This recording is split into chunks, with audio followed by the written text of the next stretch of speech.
Assalamualaikum warahmatullahi wabarakatuh. Innal hamdalillah nahmaduhu wa nasta'inuhu wa nastahdihi wa nastaghfiruh. Wa na'udzu billahi min shururi anfusina wa min sayyiati a'malina. Man yahdihillahu fala mudilla lahu wa man yudlil fala hadiya lahu. وأشهد أن لا إله إلا الله وحده لا شريك له وأشهد أن محمدا عبده ورسوله. يا أيها الذين آمنوا اتقوا الله وقولوا قولا سديدا يصلح لكم أعمالكم ويغفر لكم ذنوبكم ومن يطع الله ورسوله فقد فاز فوزا عظيما. نعوذ بكلمات الله التامات من شر ما خلق وذرأ وبرأ ومن شر ما ينزل من السماء ومن شر ما يعرج فيها ومن شر فتن الليل والنهار ومن شر كل طارق إلا طارقا يتركه بخير يا رحمن. الحمد لله الذي بنعمته تتم الصالحات. ربنا آتنا من لدنك رحمة وهيئ لنا من أمرنا رشدا. اللهم أنت نفسي تقواها وزكيها وأنت خير من زكاها أنت وليها ومولاها. Rabbi yassir wa la tu'assir wa tammi khair. Amma ba'd. Yang saya muliakan pengurusi Masjid Al-Haram, ahli jawatan kuasa, masyarakat muslimin wal muslimat rahimakumullah. Pertamanya kita merafakkan setinggi syukur kita kehadirat Allah Subhanahu wa taala kerana dengan rahmat dan juga limpah kurnia-Nya Allah Subhanahu wa taala bagi pada kita kesempatan dan juga ruang waktu untuk kita sama-sama dapat berkumpul, sama-sama dapat berhimpun di dalam rumah Allah Subhanahu wa taala yang mulia ini. Jadi insya-Allah saya sekadar menggantikan penceramah pada kuliah subuh pada hari Ahad ini dan saya pun telah maklumkan kepada Tuan Haji Nafiah bahawa saya akan menyambung kembali pengajian kitab Ta'limul Muta'allim dan insya-Allah kita akan menyentuh sedikit berkenaan dengan isu-isu berkaitan dengan adab dan akhlak kita semasa kita menuntut ilmu. Jadi tuan-tuan, adab dan akhlak ini di antara perkara yang sangat-sangat mustahab, terutamanya pada akhir zaman ini. Inilah benteng dan perisai kepada kita tuan-tuan, bagi kita mendepani zaman yang disebutkan sebagai zaman moden yang penuh dengan cabaran. Zaman di mana semakin ramai orang ingin mencari ilmu, memahami kepentingan ilmu, tetapi mereka meninggalkan adab-adab ketika menuntut ilmu, adab-adab ketika mempelajari sesuatu ilmu bersama dengan guru-gurunya. Adab kita dengan guru bagaimana tuan-tuan? Adab kita dengan ilmu, adab kita dengan alatnya ilmu, kitab, pen, kertas, kan? Dan adab kita bersama dengan guru kita, muallim kita. Dan yang pentingnya adab kita bersama dengan sahabat-sahabat kita yang hadir bersama-sama dengan kita di dalam majlis ilmu. Kerana meninggalkan adablah tuan-tuan, masyarakat kita menjadi semakin rosak, kan? Terlalu banyak fitnah yang berlaku. Kerana itu tuan-tuan, kita nak tengok berkat ataupun tidak ilmu seseorang, tengok bagaimana ketika dia telah berada bersama dengan masyarakat. Tuan-tuan akan tahu berkat ke tidak ilmu orang tu. Tuan-tuan perasan tak? Kita tengok kadang-kadang tok imam kalau di kampung, imam-imam di kampung contohlah kan, imam-imam yang orang kampung pakat datang mari tanya soalan, mari tanya masalah keluarga, apa lagi nak minta job ke apa, anak nak sambung belajar dan sebagainya, jumpa tok imam, anak nak kahwin, jumpa tok imam, kan? Nak tolong pergi menengok pun minta tok imam tolong pergi menengok, tok imam kenal, tok imam nikah dulu. Jadi semua tok imam tuan-tuan. Kenapa tok imam tu dia jadi macam magnet dalam masyarakat? Kenapa orang datang kepada dia? Kenapa tuan-tuan?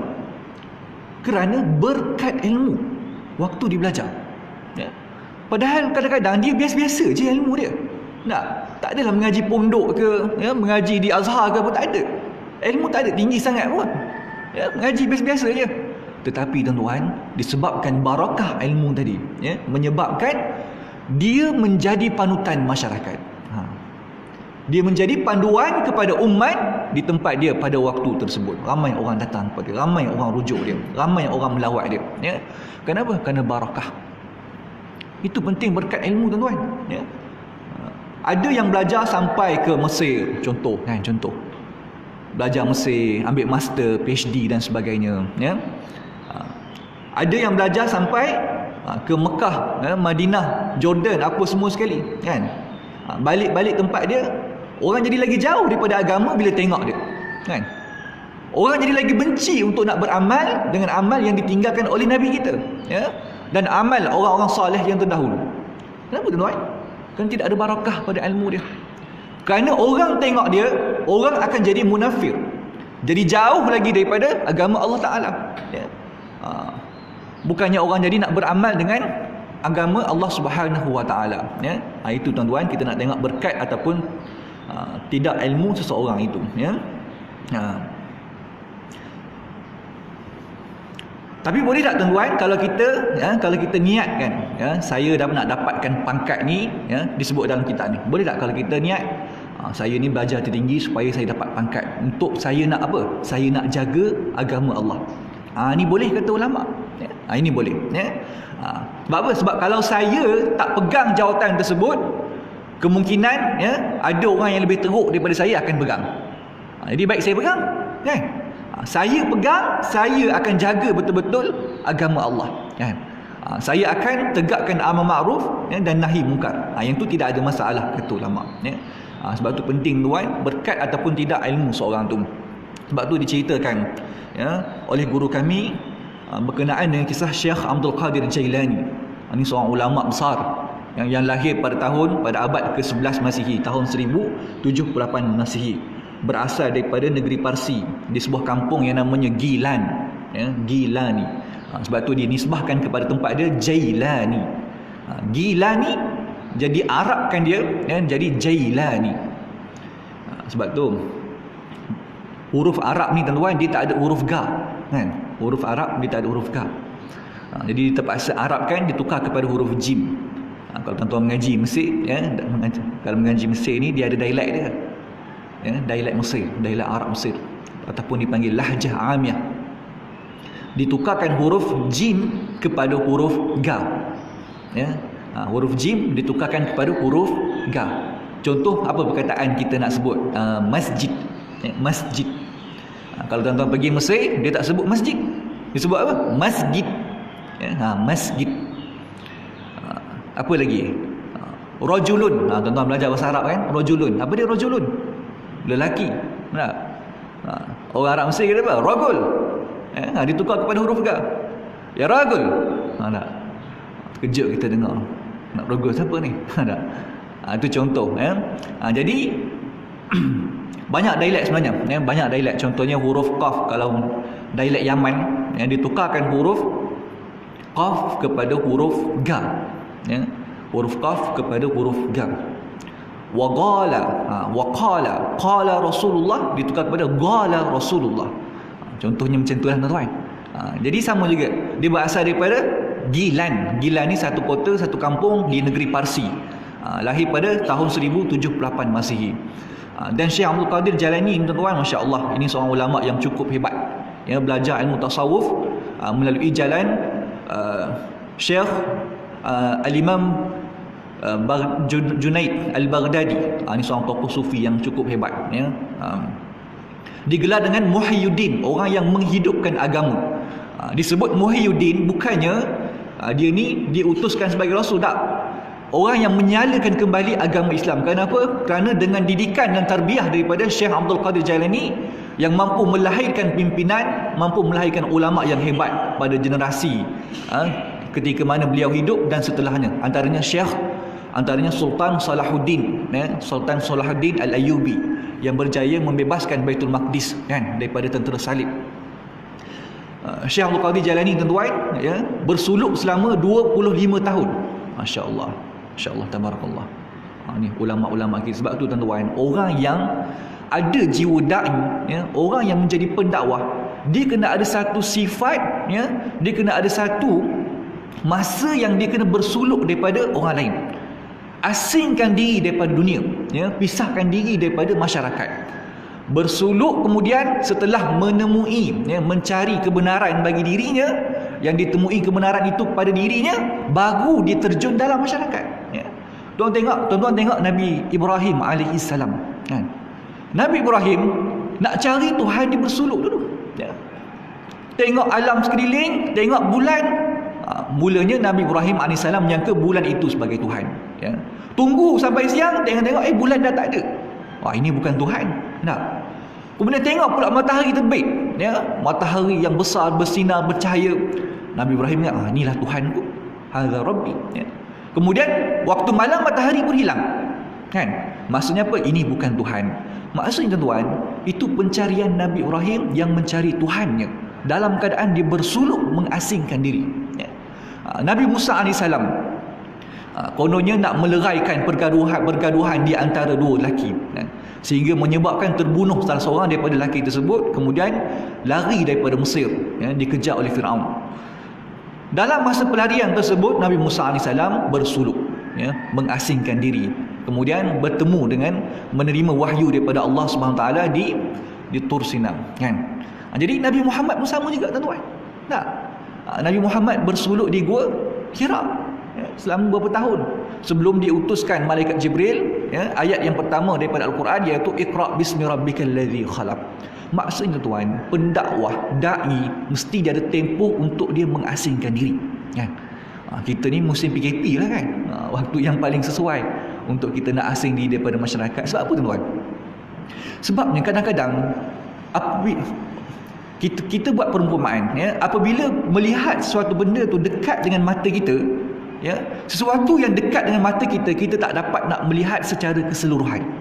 Betul tak, tuan-tuan? Ya. Tapi kalau kita melihat daripada satu jarak yang sesuai dengan mata kita, kita akan tengok daripada sisi kanan, atas, bawah, depan, belakang. Kan itu orang yang bersuluk, tuan-tuan, dia akan melihat apa punca kerosakan masyarakat, ya.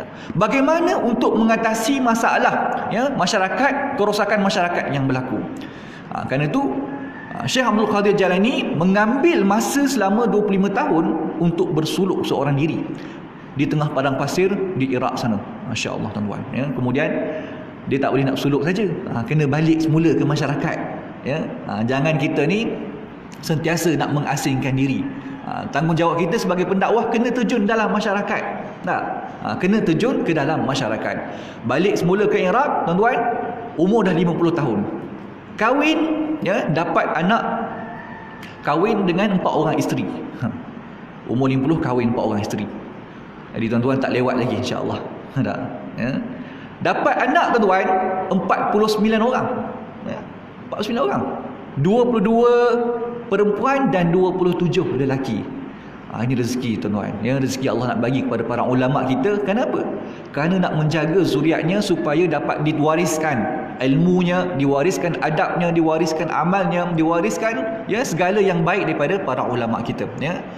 Dah kahwin 4 orang isteri, dapat 49 orang anak. Jadi tuan-tuan, disebutkan oleh guru kami tentang Syekh Abdul Qadir Jailani ni, ya, beliau ni seorang ulama yang mendidik dan mentarbiah pelajarnya, ya. Ramai yang datang dan hantarkan anak-anak mereka ke rumah Al-Imam Abdul Qadir Al-Jailani. Suatu hari, tuan-tuan, ada seorang yang busuk hati dia, ya. Orang ni dia dengki dengan Al-Imam Syekh Abdul Qadir Jailani. Dia memang benci sungguh dengan Syekh Abdul Qadir Jailani, ya. Jadi dia sentiasa nak mencari kesalahan, ya, apa keburukan yang ada pada batang tubuh Syekh Abdul Qadir, ya. Dia buat apa, tuan-tuan? Dia pergi ke rumah Syekh Abdul Qadir Jailani, yang ditebuk lubang. Dia buat satu lubang yang kecil. Kenapa? Kerana dia nak intai, dia nak intip apa yang Syekh Abdul Qadir Jailani buat dengan pelajar dia, ya. Lepas dia dah tebuk lubang, tuan, pada dinding rumah Syekh Abdul Qadir, ya, kemudian dia tengok apa yang ada dalam. Masa tu dia tengok Syekh Abdul Qadir tengah makan, ya, tengah makan dengan pelajar-pelajar dia. Dia tengok tengah makan, sedap makan ni. Dia perasan Syekh Abdul Qadir Jailani ni dia tengah makan ayam. Syekh Abdul Qadir suka makan ayam. Makan ayam, ya. Tak habis pun ayam tu, ada separuh lagi, tuan-tuan. Separuh tu dibagi kepada anak murid dia. Makan separuh, separuh tinggal tu bagi pada anak murid dia. Dia kata, "Nah, makan, ambil yang ni." Ya, dia layan anak murid dia macam hamba, ya, macam pembantu. Ayam ada banyak lagi, tuan, ya. Dia ambil yang elok, yang lengkap, ya, dia makan sampai separuh, separuh tu dibagi kepada anak murid dia. Kata, ini boleh jadi point ni, ya. Ini kalau cerita ke orang kampung ni, bising orang kampung ni, ya. Maksudnya Syekh Abdul Qadir Jailani layan anak-anak murid dia macam hamba. Makan lebihan makanan saja, ya. Dia pun balik ke kampung, cerita ke kampung, ya. Siapa yang ada hantar anak dia mengaji dengan Syekh Abdul Qadir ni? Siapa yang ada hantar anak dia? Orang pun katalah, saya ada hantar, saya ada, ya. Kamu tahu tak, ya, anak yang kamu hantar kepada Syekh Abdul Qadir Jalani tu, ya, Syekh Abdul Qadir Jalani layan dia macam hamba, ya, macam pembantu. Dia ambil makanan yang elok, ya, kemudian dia makan separuh lagi ditinggalkan kepada anak-anak kamu, dilayan anak kamu macam tu, ya. Ini tok guru yang kamu percaya selama ni, ya. Orang pun pakat marah tuan-tuan, kata, "Uish, kami bayar yuran mahal ni, tak? RM400, RM500 sebulan." Contohlah kan, ya. Takkan layan anak kami macam ni. Orang pun, ya, mak ayah pakat jumpa Syekh Abdul Qadir Jalani, ketuk pintu, ya. Kata, "Wahai Tuan Syekh, ya, kami dengar cerita kamu layan anak kami seperti hamba. Ya, kamu bagi lebihan makanan kamu kepada anak kami. Kami hantar anak kami kepada kamu supaya bentuk dia, asuh dia jadi ulama, jadi orang yang mulia, bukan jadi orang yang hina, bukan suruh layan macam mantu. Ya. Kami nak tarik balik anak kami." Syekh Abdul Qadir, dia kata apa? Dia kata, "Ambil lah, silakan, tak ada masalah." Dia pun tarik anak dia keluar daripada pondok Syekh Abdul Qadir Jalani, ya. Balik kemudian tu, ya, musafir, ya, tengah jalan. Jadi si ayah ni tengah solat, ya, solat jamak, solat jamak, kemudian berlaku masyakkah, dan kemudian berlaku kesilapan. Lepas mayang apa semua, anak dia tegur, "Ayah, semasa ayah sedang solat tadi, ya, ayah ada buat kesalahan." Dia pun anak dia pun terang gini, "Ya, macam ni cara dia, sepatutnya gini." Ayah dia bila dengar kata, "Masya Allah, anak saya rupanya dah jadi alim dah." Ya. Maksudnya berjaya didikan Syekh Abdul Qadir Jalani. Anak dia boleh jadi faqih, ya. Anak dia boleh menerangkan masalah-masalah yang berlaku semasa kesilapan dia semasa solat jamak tadi. Dia pun fikir, kata, "Kalau macam ni lah, saya kena hantar balik lah anak saya, ya. Hantar balik pada Syekh Abdul Qadir Jalani." Dia pun balik semula, pergi semula pondok. Ketuk pintu, jumpa Syekh Abdul Qadir. Dia kata, "Wahai tuan guru, ya, saya dapati anak saya ni seorang yang alim, ya. Saya ingatkan dia ni bodoh, rupanya alim, ya. Jadi tuan guru, saya fikir-fikir balik, boleh tak tuan guru terima semula anak saya ni, ya? Ajarlah semula anak saya ni."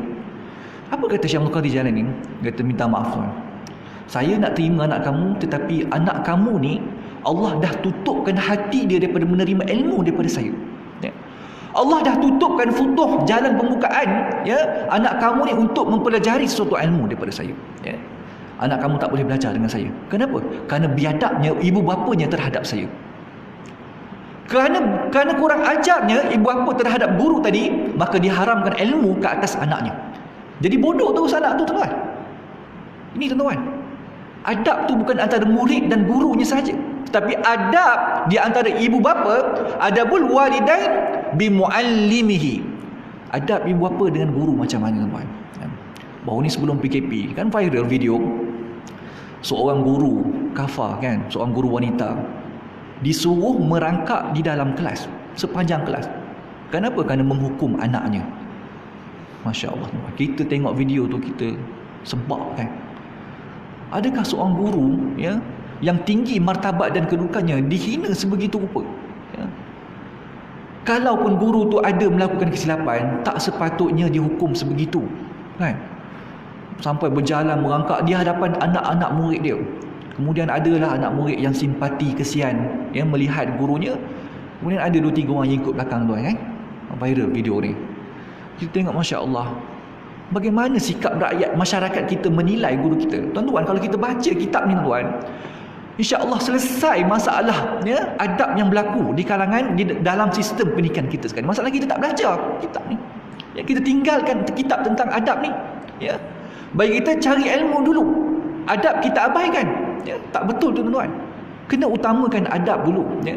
Disebut dalam kitab ni, guru yang mengajarkan man 'allamani harfan wahidan, ya, maka siapa yang mengajarkan aku satu huruf, kata Sayyidina Ali karamallahu wajhahu alaihi salam, ya, dia kata siapa yang mengajarkan aku satu huruf, dia adalah tuan aku adalah hamba kepada dia. Insya'a aba'a wa insya'a ya'taqa wa insya'a istaraqa. Kalau dia nak merdekakan aku, dia boleh merdekakan aku, sebab dia tuan aku. Kalau dia nak jual aku, dia boleh jualkan aku. Dan kalau dia nak kekalkan aku sebagai hambanya, aku terima, kerana aku adalah hamba dia. Ini tuan-tuan, kita adalah hamba kepada guru kita. Anak-anak kita adalah hamba kepada guru-gurunya, ya? Berkhidmat kepada gurunya. Tuan-tuan, saya pernah cerita dulu, saya tak pasti saya dah cerita masjid yang tidak, ya? Ada seorang qadi di Kedah, saya tak ingat apa nama dia, ya? Belajar dengan Syekh Ali Al-Maliki di Masjidil Haram, ya? Dan murid ni sangat lambat dan sangat perlahan memahami pelajarannya, ya? Orang yang lembam kan, orang yang lambat belajar, slow learner. Tapi tuan-tuan, satu adab dan khidmat yang dia tidak tinggalkan kepada gurunya, Syekh Ali Al-Maliki, dia buat apa tuan? Syekh Ali Maliki apabila masuk mengajar di Masjidil Haram, dia akan tunggu menyambut kedatangan gurunya. Kemudian dia akan ambil kitab guru dia ambil kasut gurunya, dan kemudian dia ambil tongkat gurunya. Dibawa sama-sama, dibawa perlahan sampai masuk ke dalam Masjidil Haram. Diletakkan kasut gurunya pada tempat yang mulia. Kemudian diletakkan kitab gurunya pada meja guru, dan kemudian diletakkan tongkat di sisi gurunya. Itulah amalan yang sentiasa dilakukan tuan-tuan, ya, sepanjang dia belajar dengan Syekh Ali Maliki, ya, walaupun dia lambat, walaupun lambat memahami pelajaran. Tuan-tuan, yang pelajar yang lambat tadi balik ke Kedah, Masya Allah, jadi qadi, ya, jadi ulama, jadi tempat rujukan para masyarakat. Kata Tuan Guru Hajilah, ya, dia kata apa? Ini kerana berkatnya ilmu guru pelajar tersebut, kerana beradabnya dengan guru dia, ya, kerana berkhidmatnya dengan guru dia. Tuan-tuan, kalau kita ada anak-anak ataupun cucu-cucu kita yang tak pandai, yang lemah, yang gagal dalam pemeriksaannya, jangan paksa dia, jangan bagi latih tubi, ya? Jangan kurung dia sampai dia tak boleh nak main, tak boleh nak buat apa-apa, ya? Sampai kita menghalang naluri dan fitrah dia sebagai kanak-kanak. Bukan gitu tuan-tuan. Kita ajarkan dia, nasihatkan dia supaya apa? Berkhidmat dengan guru, bantu guru, senangkan hati guru, jangan kecewakan hati guru, ya. Hormat kepada guru, bagi khidmat kepada guru, tolong guru. Itu yang terbaik tuan, ya. Mudah-mudahan ilmu yang dapat walaupun sedikit, dia akan menjadi cahaya yang bersinar dalam hatinya dan menjadi satu amalan yang dia amalkan setiap masa. Itu buah kepada ilmu tuan, iaitu beramal, ya. Orang sekarang tuan-tuan, ramai yang cerdik, ya, ramai yang cendekiawan, ramai yang ambil PhD, tetapi ilmunya hanya sekadar berbentuk maklumat yang tersimpan dalam akal, belum menjadi cahaya yang bersinar dalam hatinya. Itu kita nak beza tuan-tuan, ya, orang yang ilmunya berkat ataupun tidak. Jadi kata Syekh Al-Imam Zunnuji radhiyallahu taala anhu, beliau menyebutkan bahawa Al-Imam Muhammad ibn Al-Hasan Syaibani yang dirahmati oleh Allah Subhanahu wa taala pernah berkata, sekiranya semua manusia itu adalah hamba abdi bagiku, nescaya aku bebaskan mereka dan aku tidak menguasai mereka. Dan siapa yang dapat merasai kelazatan ilmu dan beramal dengannya, amat sedikit teringin dengan apa yang ada pada orang. Tuan-tuan, jadi kata Al-Imam Muhammad ibn Hasan Syaibani, ya, tuan-tuan, Al-Imam Muhammad bin Hasan Syaibani seorang alim kabir, seorang ulama yang besar, dan dia ni orangnya badannya besar, ya, badan dia besar. Satu hari datang Al-Imam Sufyan Al-Thawri, datang kepada Al-Imam Muhammad bin Hasan Syaibani. Kali pertama jumpa kan, bila dia kenal Al-Imam Muhammad bin Hasan Syaibani, dia tengok orang ni kenapa badan besar sangat ni, ya, badan gemuk ni. Apa dia kata tuan? Dia kata, ma hadha thamin, ini benda gemuk ni, ha? Alim apa badan besar macam ni? Dia kata kepada Al-Imam Muhammad bin Hasan Syaibani. Tuan-tuan, apa jawapan Al-Imam Muhammad bin Hasan? Dia kata apa? Hadza bisababin farahi bil Islam. Aku gemuk ni kenapa? Kerana gembiranya aku dengan agama Allah. Tuan-tuan, ini kita boleh jawab kalau orang tanya kenapa badan besar ni, kata saya gembira dengan nikmat agama Allah, sebab tu saya besar, kan? Makanan datang depan kita tuan, takkan kita nak tolak, kan? Ada petua daripada seorang lelaki yang dah berumur 79 tahun. Dia kata, pakcik ni sihat lagi ni, boleh pergi masjid surau, boleh berkebun apa semua. Apa rahsia pakcik? Apa betul pakcik? Saya ni nak depan mata saya, apa yang ada depan mata saya makan je. Tak ada pantang apa-apa pun, ya. Dia tarik ke, kan, cekmek molek ke apa ke, makan je. Tapi makan tu berpada-pada lah, kan. Tapi Alhamdulillah, ya, saya boleh lagi sihat macam sekarang ni. Itu tips dia tuan-tuan, petua dia. Kalau tuan-tuan boleh buat macam tu, pulanglah. Jadi Al-Imam Muhammad bin Hasan ni, dia kata apa? Ini nikmatnya aku dengan agama Allah, ya? Aku mensyukuri nikmat Allah, aku makan banyak-banyak, ya? Aku gembira sebab tu badan aku besar tuan. Saya masa lepas PKP tuan, berat saya 97 kg. dalam keadaan kita tidak sedar kan, makan, minum, tidur, makan pula kita tak jaga kan? Makan waktu malam pukul 1 pagi 2 pagi kan? Minum air gula dan sebagainya, sehinggalah satu masa barulah kita sedar rupa-rupanya kita ni dah obesity kan? 97 kg maknanya 3 kg lagi nak dekat 100 kg. Tapi kita ni tinggi sikit kan, orang tak nampak sangat kita ni badan besar kan? Sampai satu hari tu orang jumpa kita, lama tak jumpa, dia kata, "Ustaz, kenapa bulat sangat badan ni Ustaz?" Bulat betul ni badan ni. Saya dengar tu saya terasa hati sungguh. Terasa hati betul. Balik tu fikir kata kena buat sesuatu lah ya. Mula daripada bulan 7 tu kita amalkan ya disiplin penjagaan makanan, dan kemudian kita pun exercise yang bersenam. Setiap hari tuan-tuan saya berlari di padang puluh pagi dan petang. Kemudian baru ni ada masa juga saya pergi Bukit Pelindung. Bukit Pelindung ni kita hiking tuan, kita trekking. Dalam masa 3 hari boleh turun lebih kurang 2 kg. Tuan-tuan cubalah naik Pelindung tu ya. Tapi kalau lutut tak kuat tuan-tuan, jangan naik, bahaya. Lutut tu kena kuat. Tingkat yang pertama tu curam dia tu mungkin boleh lepas lagi. Yang kedua tu satu dah curam dan kemudian dipanjang lebih kurang 800 meter lah, ataupun 1 kilometer. Kalau tuan-tuan nak naik terasa tak kuat lutut, tuan-tuan carilah tongkat ya. Cari tongkat, pakai tongkat tu, insya-Allah lepaslah. Saya tengok, saya rasa hiking ni satu senaman yang paling sesuai, sebab kita boleh lakukan secara sederhana ataupun kita boleh lakukan secara ekstrim. Siapa yang nak laju boleh laju. Saya tengok tuan ada yang seorang perempuan, saya dengar cerita kawan saya ni biasalah hiking situ kan, dia kata perempuan ni kerja lawyer. Dulu berat dia 120 kg, tinggi lebih kurang 160 cm, maksudnya 5 kaki 5 inci lebih kurang gitulah kan. 100 lebih tuan, dia amalkan hiking, dan mungkin dia amalkan penjagaan makanan. Mesti jaga makan tuan. Siapa yang bersenam tak jaga makan tak jadi, confirm tak jadi ya, mesti kena jaga makan. Tapi memang amalan dia hiking. Naik tu dia lari tuan, turun pun dia lari. Saya tak boleh buat gitu. Kalau tuan-tuan boleh cubalah. Masa itu amalan dia. Saya tengok badan dia, Masya Allah ya. Memang badan slim lah. Ini orang yang biasa hiking. Dan hiking ni memang sangat-sangat berkesan, sangat-sangat efektif. Saya buat tu dalam masa 3 hari tu 5 kali saya buat. Petang yang ketiga tuan-tuan, insya-Allah letih sangat dah. Kaki tu terasa berat sangat dah. Tapi kalau kita nak berjalan, saya tengok ramai je orang tua ya, orang yang badan besar boleh naik, jalan perlahan sampai ke atas turun bawah. Insya-Allah tuan-tuan, ni kaedah yang sangat berkesan. Dan alhamdulillah sekarang ni berat saya dah sampai 80 kg. Dalam masa 2 bulan ni dapat turunlah 16 kg.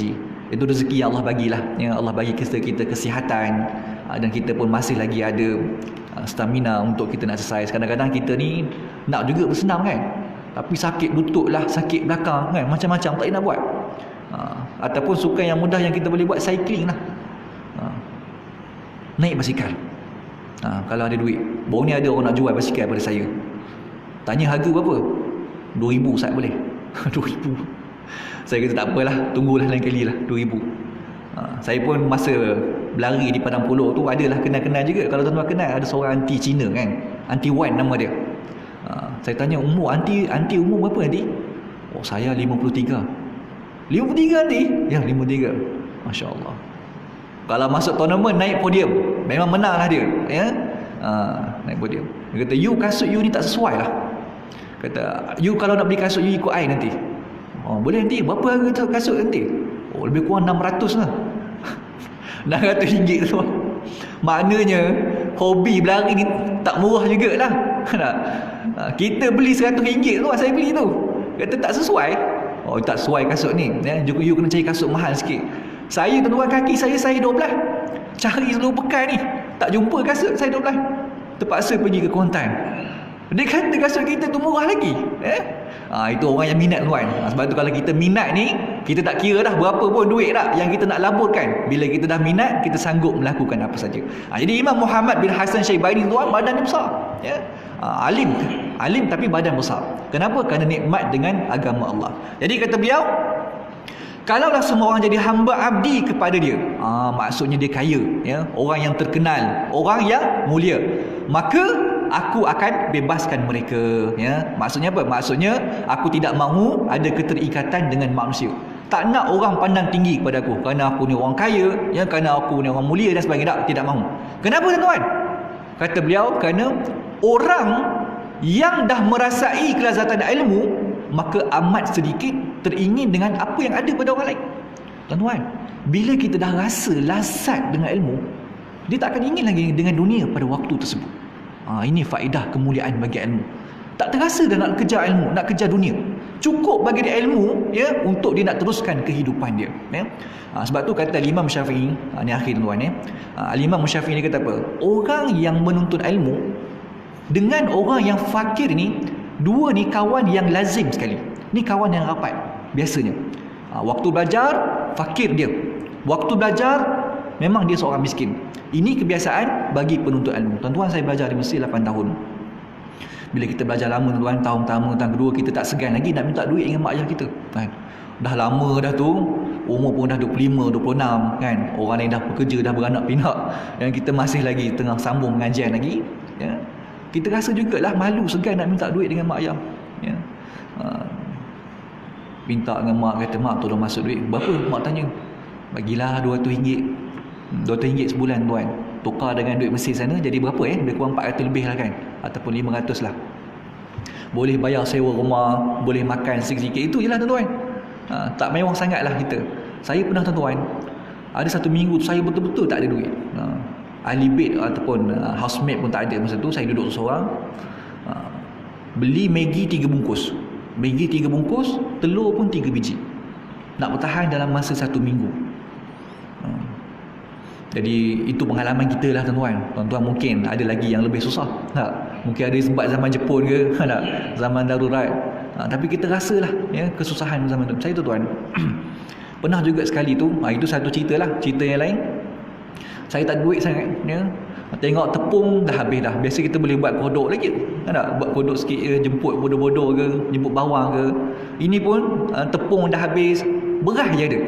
Beras tu nasib baiklah ada orang Arab menyumbang pada kita, kan. Kita pun masaklah nasi. Tapi lauk tak ada lah. Lauk ayam ke ikan tak mampu nak beli. Saya pun ketuklah rumah kawan saya, kata, ada tak kuah sikit? Kebetulan dia orang masak kuah apa, ayam masak kurma. Ada tak kuah sikit? Kita segan juga nak minta ayam tu. Minta kuah je. Dia pun bagi semangkuk, kita makanlah nasi dengan kuah tu. Saya tuan-tuan pernah, saya tak ada, saya lapar sangat, ya. Memang tak ada duit langsung. Waktu malam tuan-tuan, ya, pukul 10, 11 malam, minum air, tak hilang-hilang lapar. Last sekali saya ambil kasut, saya pakai kasut, saya pergi berlari. Berlari lebih kurang 5 km. Supaya nak menahan rasa sakit pada perut kita tu. Sakitnya menahan lapar. Masa itulah tuan-tuan. Tu antara pengalaman. Maksudnya zaman kita belajar memang susah, ya. Zaman kita belajar memang susah. Sebab tu kata Imam Syafi'i, orang yang fakir dengan orang yang belajar ni dia kawan yang rapat. Ini kebiasaan bagi penuntut ilmu. Payah tuan-tuan, dan jaranglah kita jumpa penuntut ilmu yang dia kaya dalam masa yang sama. Dia penuntut ilmu dan dia kaya. Payah tuan-tuan, ya. Baru ni ada tulisan sahabat kita juga. Dia cerita tentang seorang pelajar di Mesir. Lama belajar di Mesir, puluh-puluh tahun. Sahabat saya di Kelantan dulu, di SMUA Mahat Muhammadi Libanin, Ustaz Muhammad Amin. Dia ni Masya Allah, orang yang sangat istimrar, sangat istiqamah dengan pengajian Syekh Shaltut di Mesir sana. Rupanya orang selidik dia ni anak kepada seorang tokoh perniagaan, usahawan lah, ya. Ayah dia ada bisnes di Kelantan sana. Boleh beli satu apartmen untuk dia, untuk duduk di sana. Tapi tuan-tuan, zuhudnya dia, tawaduk dia duduk di Mesir, dia cuma ada 4 helai baju tuan-tuan. Musim panas baju tu, musim sejuk itulah juga baju tu. Sampaikan kawan-kawan dia, ya, tolong kutip sumbangan untuk dia. Siapa yang ada baju, tolonglah bagi kat kawan kita ni. Dia tak terima tuan, dia tak terima baju lain. Saya nak ambil satu baju ni, satu baju tu tuan. Musim sejuk itulah baju itulah yang dia pakai. Dan tahun 2017, waktu tu umur beliau lebih kurang 29 ke 30. Allah tarik nyawa dia, dan dia dikebumikan di Mesir sana, di Hayu Ashir. Jadi tuan-tuan, kalau tuan-tuan ada masa, bacalah. Ni antara kisah-kisah yang menginspirasikan untuk kita menuntut ilmu. Orang yang tuntut ilmu tuan-tuan, dia tak kisah dah dengan dunia. Walaupun ayah dia kaya tuan-tuan, walaupun ayah dia usahawan, boleh beli satu sya'ah, satu apartmen untuk dia di sana, ya. Dia buat apa tuan? Dia tak duduk pun dekat apartmen tu. Dia sewakan apartmen tu kepada orang lain. Dia duduk dengan kawan-kawan dia, duduk di apartmen yang lain, kongsi sesama, ya. Kadang-kadang duit sewa pun dia tak ambil, ya. Dia ambil pun sikit je, lebih kurang 200 gening, ataupun kalau kata tak mampu, dia kata tak apalah, bayarlah bulan depan, ataupun saya halalkanlah bulan ni. Ini tuan-tuan, sampai dikenali oleh masyayikh Al-Azhar di sana. Syekh Syaltut kenal dia, ya. Dia kata ini orang yang syahid. Saya tak ingat macam mana ayat dia. Maksudnya orang yang syahid yang dimuliakan oleh Allah Subhanahu Wa Taala. Ini sikap kita penuntut ilmu, tuan, ya. Sebab tu kita kena fahamlah, orang menuntut ilmu dia tak boleh, kata Imam Syafi'i, dia tak boleh nak sekali sangat. Kenapa? Kerana kalau terlalu kaya sangat, dia akan terlari daripada ilmu. Dia tak pergi sangat pada ilmu tu. Sebab apa? Sebab dia akan disibukkan dengan harta dia pada waktu tersebut, ya. Tapi biasanya penuntut ilmu ni dia akan fakir ketika menuntut ilmu, ya. Penuntut ilmu biasanya dia akan fakir ketika menuntut ilmu. Sebab tu tuan-tuan, ya, kalau kita tengok di pondok-pondok, orang pondok ni panggil apa tuan? Tok fakir, kan? Orang pondok, bahasa pondok dipanggil tok fakir pondok. Kenapa tuan? Kerana fakir tersebut adalah sifat mereka, ya. Fakir ni sifat mereka. Dan fakir ni juga tuan adalah istilah dalam ilmu sufi. Disebut kepada ahli sufi dengan gelaran fuqara, kan? Kalau tuan-tuan buka kitab tasawuf disebut telah berkumpul para fuqara. Fuqara ni apa tuan? Maksudnya para sufiah, ahli sufi. Sebab tu kita tengok dalam hadis Nabi kata apa? Akan banyak masuk dalam syurga ini adalah di kalangan fuqara.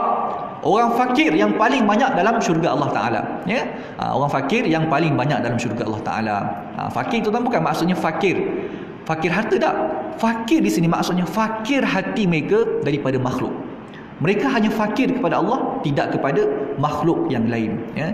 Jadi itu tuan-tuan, maksudnya fakir tersebut adalah sifat mereka, ya. Fakir ni adalah sufi, ahli sufi.